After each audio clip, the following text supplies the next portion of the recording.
Niretzat gizartia oso importantia izen da, epaile gisa jokatu da belako askotan, eta pertsona sentikorrei ahultasunak eta asko markatzen dizkie, ez? Era batera ero bestera, gizartea gaur egun arma bat moduan ikusten dut. Danari faio atera behar dion ez dakit, talde bat, danaren akatsa bilatzen dugu, dana kritikatu behar dugu, dana klasifikatu behar dugu, eta danak berdina bera. Nik gizarteak min handia eman dit. Eta uste dut gainera ez dela ari evoluzionatzen, baizik eta involuzionatzen.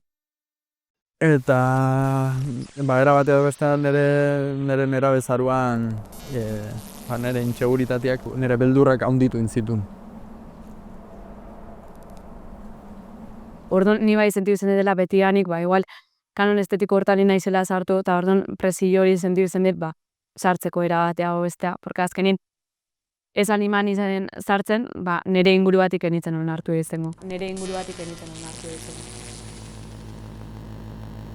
Nerabezaroan ematen da serioa de lehenengo ikasketa emakume eta gizon izatearena, ez? Gizarte batek dituen espektatiben arabera. Horrek esan nahi du, 11-12 urte betetzen dituzten gazte hoien artean, hasten direla genero rolak oso modu espezifikoan eragiten haien identitatearen eraikuntzan, ez? Estereotipoak azkenean eredu itxiak dira, estuak, asko markatzen dute zer egin behar dugun. Beraz, askatasun neza esan nahi dute, ez da?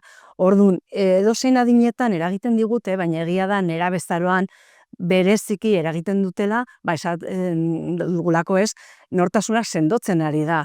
Eta hortan, estereotipoak askoz potentzia handiagoa daukate askotan, nerabeek heltzen dituzte estereotipoak ziurtasun falta dagoelako, ez? Askotan aldaketa horiek eramatea ez da erreza izaten edo ulertzea, eta errezagoa da onartua izango den zerbait egitea, zure bide propioa egitea baino, ez? Konektatzea zure desioekin, zure nahiekin, eta beti da talka egiteko aukera bat.